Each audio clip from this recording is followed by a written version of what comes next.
Masu mu barkanmu da warhaka.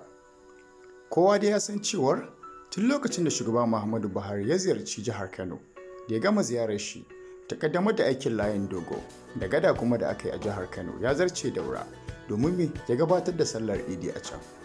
Shugaba Muhammadu Buhari ya gabatar da sallar Idi a garin Daura, a cikin garin Daura, a inda har ya tattaki ma tun daga masallacin Idi har zuwa gidan shi domin ya gaisa da mutanen Daura.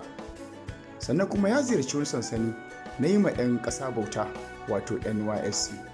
Shugaban ƙasar Najeriya Muhammadu Buhari ya ba da kyautar kuɗi naira miliyan 1 da shanu guda 2 da buhunan shinkafa har buhu 20 ga masu bautar ƙasa a garin Daura domin su samu ƙwarin gwiwar hidimtawa al'ummar garin Daura da kuma jihar Katsina baki ɗaya.